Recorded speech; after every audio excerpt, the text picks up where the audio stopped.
Ngayong October 17, 2024, mayroon po tayong kakaibang full moon o tinatawag po na Hunter's Moon.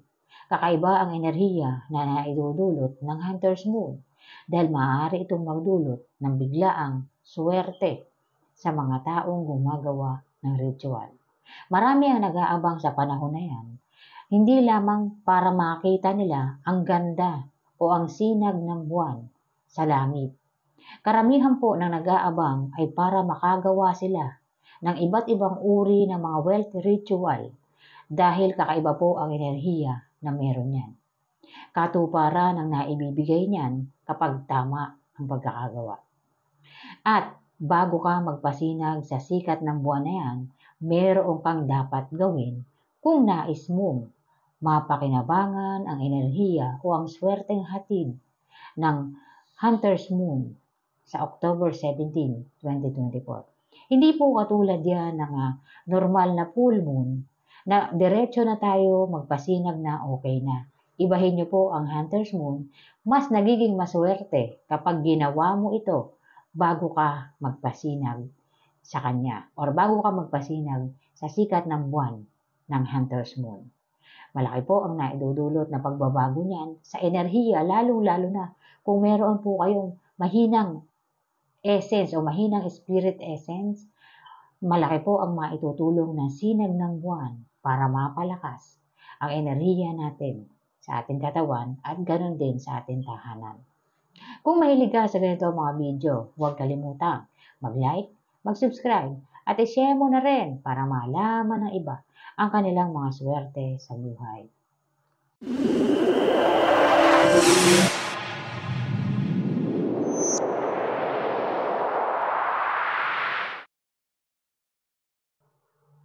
Rice ritual sa panahon ng Hunter's Moon. Kumuha po kayo ng isang mangkok na bigas mula sa inyong rice dispenser at kumuha rin ng isang dahon ng laurel. Ilagay nyo po sa ilalim ng bigas na nakalagay sa mangkok. At saka nyo po pasisinagan yan sa Hunter's Moon. Sunod na gagawin. Pagkatapos nyo pong malagyan at tapos nang mapasinagan yan sa labas o sa bintana, kung sakaling umulan, pwede pong ilagay yan sa bintana na kung saan ay natatanaw ang labas. Pwede po yan. At kinaumagahan na yan, ibalik sa rice dispenser. Ibabalik po sa rice dispenser, isasama ang dahon ng laurel.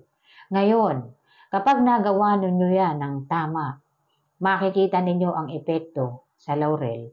Kung nagkaroon ba ng energies yung laurel na inilagay ninyo at yung bigas. Hahayaan nyo po ang dahon ng laurel. Kung sakasakali na ang tahanan ninyo ay mayroong mabigat na enerhiyang dinadala na nagiging dahilan ng mga kamalasan o nagiging dahilan ng iba't ibang uri ng problema, magkakaroon po ng pagbabago ang dahon ng laurel. Kakaiba po ang Hunter's Moon. Ang enerhiyang meron yan ay malakas. Makikita ninyo ang pagbabago sa dahon ng laurel.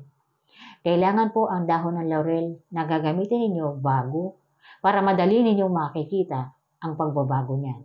Dahil magkakaroon niya ng iba't ibang uring discoloration o maging ang form ng dahon ng laurel ay mag-iiba rin. Minsan, nagiging malutong ang dahon ng laurel at bigla na lang itong nabibiyak. Kung sakali na mangyari na nagsaing kayo at nadampot ninyo ang dahon ng laurel at nang nahawakan ninyo, naramdaman ninyo na ito ay tumigas, mayroon pong mga negative energies na natanggal na sa tahanan ninyo. Itapon na po yan. Kapag ganyan na paghawak ninyo, malutong na, dahil ang kasunod niyan, maghihiwa-hiwalay na yan. Magkakarak na po yan. So, itapon na yan. Huwag nyo na sunugin. Itatapon na po yan sa basurahan po, i-plastic. Huwag nyo direktang itapon na lang na nakikita ang dahon ng laurel. Ibalot nyo po sa papel or sa plastic para hindi nakikita ng sino mang kukuha ng basura na riyan ay dahon ng laurel. Para maiwasan po na mapunta rin sa kanila ang mga negative energies na mga rin na-absorb niyan. At matatanggal na po kung ano man ang naging dahilan ng pagkakaroon ninyo ng problema. money rituals during Hunter's Moon. Ritual po ito para sa tuloy-tuloy na pagpasok ng pera sa ating tahanan o continuous money counting. Ang sibuyas po ay itinuturing na swerte, lalo na kung nagnanais ka ng tuloy-tuloy na pagbibilang ng pera. Kung ikaw ay nasa larangan ng negosyong may kinalaman sa araw-araw na pagpasok ng pera kagaya ng tindahan o groceries man yan or kung anong negosyo na araw-araw pumapasok ang pera, mahalaga po na gawin mo ang ritual na yan para mas lumakas ang benta at mas lumaki ang kita. Unang-unang gagawin, kumuha ng 2 pirasong sibuyas, kumuha ng 9 coins, kumuha ng mangkok or baso. Kailangan po merong lagayan. So, ang mangkok or baso, ilalagay ang 2 sibuyas at ang 9 coins. Ilagay nyo na rin ang red ribbon, huwag nyo munang itali. Isama nyo sa loob. Sa pagkatatalian po yan ng red na ribbon, huwag nyo munang itali, ilagay ninyo. Papasinagan natin yan sa sinag ng buwan, ngunit hahawakan natin yan at aalugin natin ng dahan-dahan. Kailangan po, dahil gabi yun, hindi po dapat tumunog ang coins. So, konting alog lamang na para gumalaw lamang siya ng konti. Kailangan po gumagalaw-galaw siya at hindi siya steady. Para po continuous ang pagpasok ng enerhiya sa inilagay nating sibuyas. Iba po ang Hunter's Moon sa normal na buwan o sa sinag ng buwan na ginagawa natin. Ang lahat ng tao ay nag-aabang para lang sa Hunter's Moon. Sunod na gagawin. Kapag yan ay nagawa na ninyo, saglit nyo lang pong gawin yan, okay na po yan, ipapasok na rin. Hindi nyo yan iiwanan sa labas para umaga na ninyo kukunin. Hindi po. Saglit lang. Kung gusto ninyo wala pang 1 minuto, pwede po yun. Alug-alugin nyo lang ng konti na hindi tutunog yung barya kasi gabi na. Okay? Pagkatapos po, ipasok nyo na. So, yung bigas, iwanan nyo lang po sa terrace ninyo or kung meron mang labas na hindi mababasayan ng ulan, pwede po iwanan yan. Umaga nyo na yan kukunin. Pero yung coins po at yung sibuyas, ipapasok nyo na. Saglit nyo lang pong gagawin yan. Ipapasok nyo na rin sa loob ng tahanan ninyo at doon na ninyo gagawin yan kinaumagahan na. Itatali ninyo yung 2 sibuyas at isasabit ninyo sa loob ng front door ninyo. Pwede sa doorknob yan or pwedeng idikit ninyo sa pinto. Pwede pong gawin yan ng umaga na. Gabi natin pasisinagan, umaga na natin isasabit. Salt ritual sa panahon ng Hunter's Moon. Dito po, 2 uri po ng lagayan ng asin ang gagamitin natin. Meron tayong asin na nakalagay sa mangkok at meron din tayong asin na isasabit po natin sa ating mga entryway. Pwedeng maglagay sa baso or anumang lalagyan, ilagay sa likod ng pintuan sa loob. Or pwedeng isabit kung wala po kayong paglalagyan, isabit ilagay sa plastic, pwede po yan. Sa bintana, maglagay din.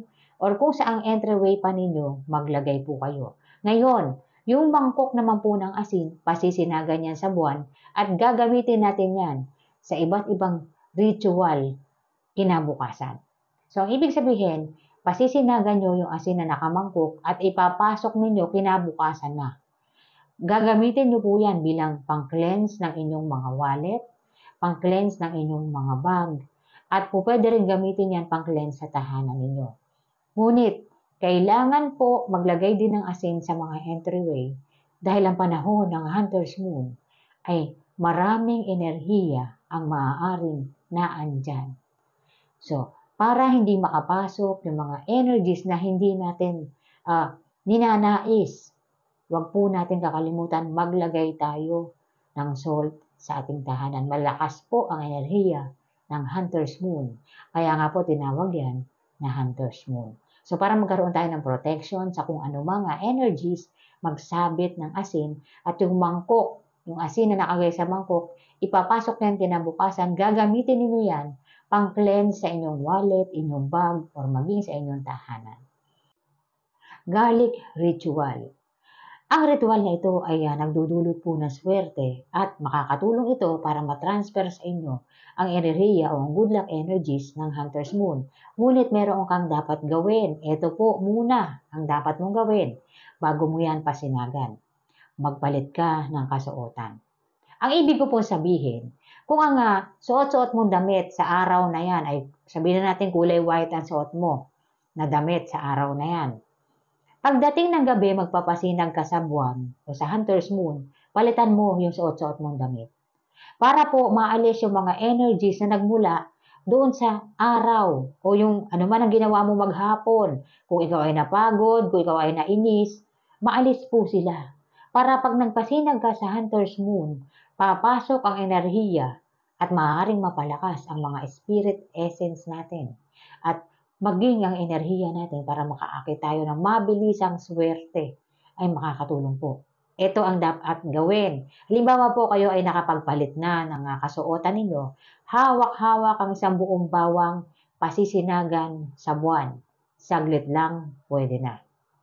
Titingin ka po sa buwan at magmamanifest ka habang ginagawa mo yan. Saglit lang po. So kung gusto mo less than a minute, wala pang isang minuto, pasok ka na, pwede po yun. Kailangan lang, pinalitan mo ang kasuotan mo at hawak-hawak mo ang bawang. Pagkatapos, yung bawang na yan na hawak-hawak mo, huwag mo ilagay kung saan-saan. Diretso mo na sa lagay. Kung may altar ka, ipatong mo doon. Or kung may table ka na hindi siya nagagalaw, or ibig ko sabihin, hindi siya mahahakbangan, doon mo po ilagay. So, pwede naman po ilagay kahit sa lalagyan yan, basta nakataas. Huwag lang yung mahahakbangan siya. Kasi kinabukasan po, pagdating na umaga, gagamitin yung bawang na yan, panglagay sa wallet ninyo, panlagay sa bag ninyo, or maging panlagay sa sasakyan ninyo. Maaari pong magdulot yan ng swerte, lalong-lalo na kung mananaya po kayo or mahilig kayong maglaro at bihira ang swerte, subukan nyo po. Maaari pong makatulong sa inyo ang paglalagay ng bawang dahil maaari pong baguhin ng bawang ang mga enerhiyang nakapaligid. Palagi lang po natin tatandaan, kapag kayo po ay gagawa ng ritual, kailangan po pinaniniwalaan ninyo sapagkat kung ano man ang hinihiling ninyo, ibibigay po sa inyo yan. Kung minsan, mabilis nilang nararamdaman ang swerte dahil naalis na ang mga negative energies sa buhay nila. Ang iba naman ay natatagalan dahil kinakailangan pang i-cleanse ang mga negative energies na naandyan. Ang hunter's moon po ay pinakakaabangan ng lahat. Hindi lamang para makita ang ganda ng buwan, ngunit para makagawa ng iba't ibang uri ng ritual na maaaring magamit sa susunod na taon. Ang October po, dito na nagsisimula ang ilan na nag-iipon ng mga pampaswerteng halaman, pampaswerteng bagay, at nagsisimula na silang mag-renovate ng tahanan nila. Dahil ang October po, nararamdaman na ang pagpapalit ng enerhiya. So nagsisimula na po ang pagta-transition ng 2025 sa 2024. Kaya't ang iba, October pa lang, meron na silang mga good luck charms na para sa 2025. Ang iba po, maaga nilang inilalagay sapagkat nais nila na magkaroon niya ng energies para pagdating ng bagong taon, maayos na may lakas na ang mga lucky charms na inilagay nila.